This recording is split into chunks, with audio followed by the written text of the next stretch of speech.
이슈인투데이입니다. 이제 장마철입니다. 장마 때가 되면은 게릴라성 집중호우로 지역마다 비 피해가 발생하는데요. 얼마 전 대구에서는 역사 대합실이 물에 잠기는 일이 발생하기도 했습니다. 부산도 예외가 될 수는 없겠죠. 장마철 집중호우 예방 그리고 대책에 대해 부산 소방안전본부 현장대응과 백승창 반장과 함께 이야기 나눠봅니다. 안녕하십니까? 안녕하십니까? 예, 부산 지역의 폭우로 인한 피해 어느 정도나 될까요? 네, 근래 들어서 비가 내리는 날이 워낙 많아지고 있는데 특히 예. 여름철에 집중이 되고 있습니다. 네. 1980년대 강수량을 비교했을 때는 73mm가 증가하였고, 그 다음에 강우일수, 즉 비가 내리는 날은 기존에는 43일이었는데 예. 그 뒤에는 54일로 약 11일이 증가하게 되었습니다. 이게 국지성 집중호우가 증가함에 따라서 일어나는 현상인데 네. 이로 인한 피해도 만만치가 않습니다. 예를 들어서 2009년 같은 경우는 사하구에 한 아파트 지하 주차장을 덮쳐가지고 그렇죠. 지하 주차장과 인근 도로가 피해를 입는 바람에 그때 한 명이 사망하고 예. 그다음에 다수의 이재민이 발생하게 되었고요. 2011년도 역시 폭우가 국지성 집중호우 때문에 남구 용호동 농협사거리 앞에 네. 그때 피해가 발생해가지고 건물 65개 동 그리고 차량 25대가 동시에 침수하는 사고도 있었습니다. 그리고 2014년은 특히 그때 또 피해가 심했었는데 예. 기장군의 한 저수지가 붕괴하는 바람에 인근 마을이 침수하는 피해도 있었습니다. 사실 최근까지는 전국적으로 비가 안 와서 가뭄 때문에 상당히 곤혹을 치르고 있는데 네.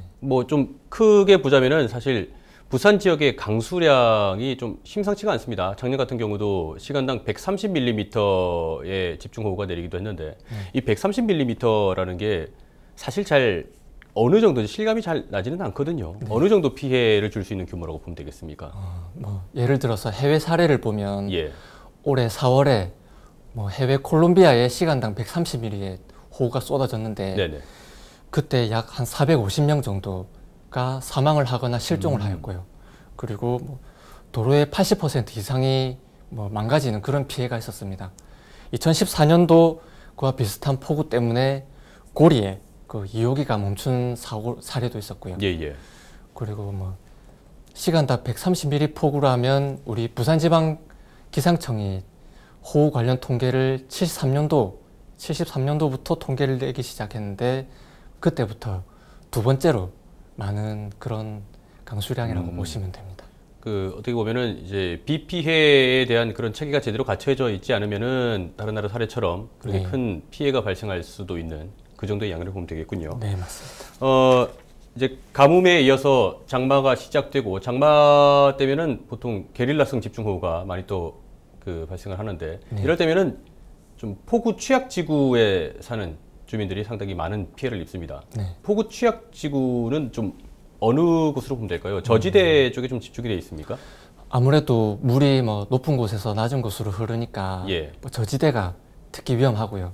그리고 꼭 저지대가 아니더라도 물이 고이기 쉬운 지하차도 그때 2014년도에도 지하차도에 물이 차서 예. 또 사망자가 일어나는 안타까운 사고도 있었고요.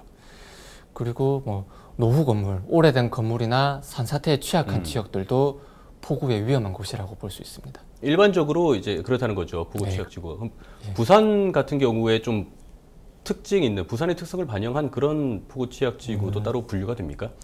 부산이 산이 많으니까 예. 산이 많은 특성상 산사태가 일어나고 그리고 우리 금정산이나 백양산 같은 경우는 또 산이 부산에선 또 높은 편인데 예.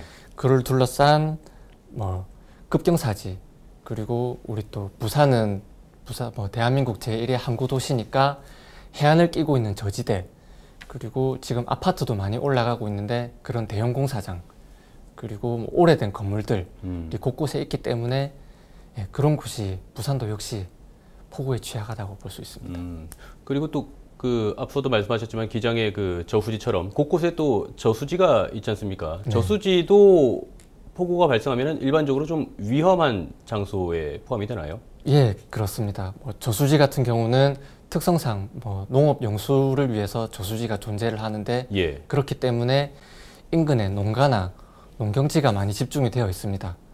그 작년도에 울산도 역시 차바가 왔을 때 예. 태풍 차바 때문에 피해를 입었는데 뭐 홍수 조절 기능이 없는 댐이나 그 저수지가 범람하는 바람에 인근 농경지와 농가가 많이 피해를 입기도 했습니다. 그 예보가 나오거나 경보나 뭐 주의보 이런 예보가 나올 때 주민들에게 대피를 하라거나 이런 식으로 좀 주의를 많이 주곤 하는데요. 네.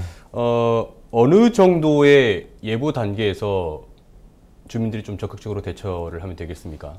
기존에는 지금처럼 국지성 집중호우가 아니라 예. 그냥 장마철이라고 해서 뭐 비가 골고루 퍼지고 오랜 기간 동안 퍼지면은 보통 경보 이후로 좀 조심을 하면 됐었는데. 경보 기준으로. 그렇죠. 예. 그런데 지금은 워낙 국지성 집중호우가 빈번하다 보니까 이곳에서는 도저히 앞도 안 보이는 정도로 비가 내리는데 바로 옆에서는 그렇죠. 그냥 우산만 쓰면은 생활이 가능할 정도로 비가 내리고 예. 그런 현상이 워낙 많기 때문에 그냥 호우 관련해서 특보가 내려오면 그때부터는 조심을 하시는 게 좋다고 볼 수 있습니다. 그럼 현장에서 어차피 소방관들도 각 지역에 좀 그렇게 배치가 될 거 아닙니까? 예, 현장에서는 그렇습니다. 어떻게 대처를 해주시는지요?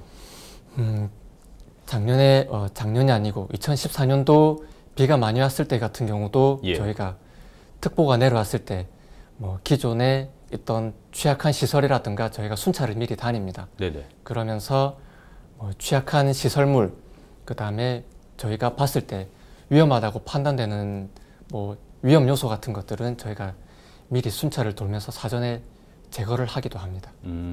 일단 뭐 주민들의 피해를 사전에 조금이라도 피해를 줄일 수 있는 방법을 또 소방본부에서 진행을 해주시는 거고. 네. 사실 그 집중호우로 인한 피해가 단순히 침수로 인한 피해뿐만은 아닐 거라고 보고요. 네. 바로 이제 도로가 파손된다거나 그런 다양한 유형의 피해가 발생하는데 어떤 분류가 있을까요?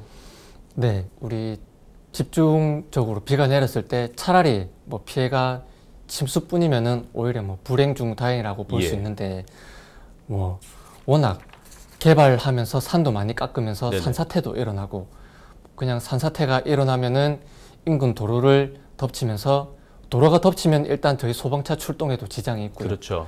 그러면서 뭐 피해가 적게 일어날 것도 많이 일어날 수도 있고요. 저희 출동이 늦어지면서. 예.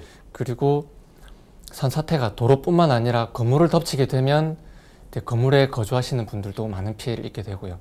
그리고 오래된 같은 건물 경우도 뭐 비에 견디지 못해서 붕괴하는 사고도 많고 그렇게 이제 폭우로 인해서 워낙 피해가 다양해지고 있습니다.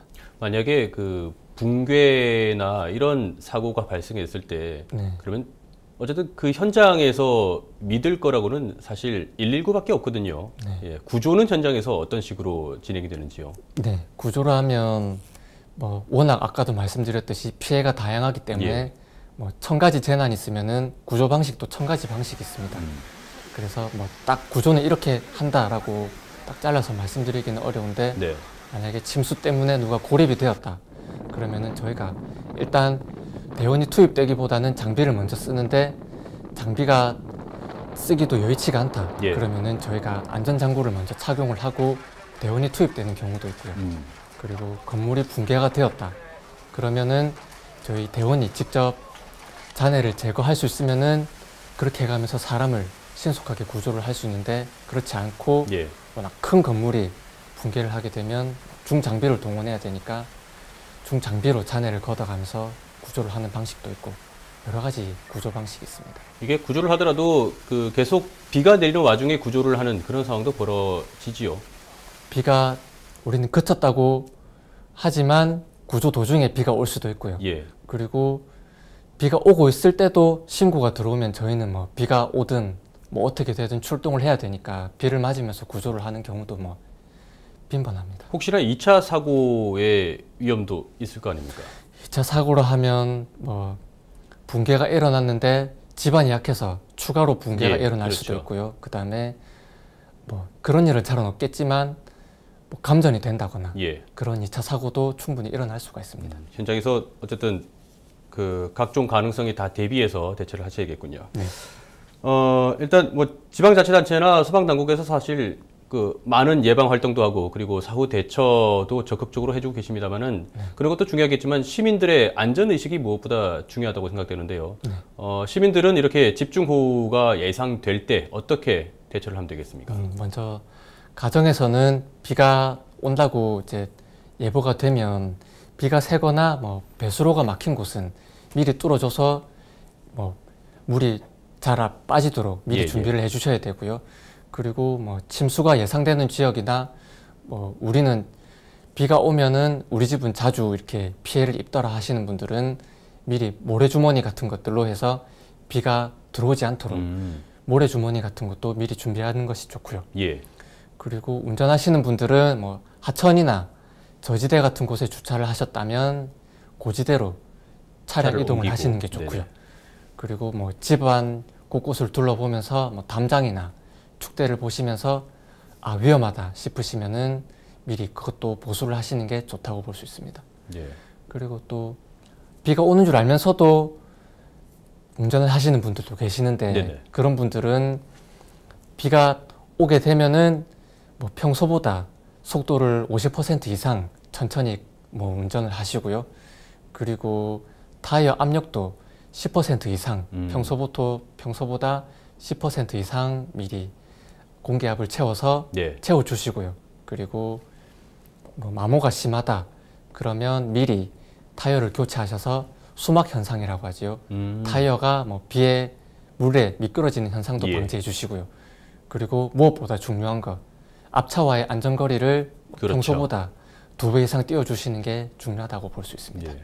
네, 뭐 예전부터 계속 강조가 되어왔던 내용들이고 아마 다들 아실 텐데 이게 사실 실행이 제대로 안 되니까 뭐 각종 사고가 발생하고 그러는 것 같은데요. 어쨌든 방송 보시는 시민분들이 다들 몸으로 익힐 수 있는 그런 기회가 됐으면 좋겠습니다. 여기까지 듣겠습니다. 오늘 말씀 고맙습니다. 네, 고맙습니다.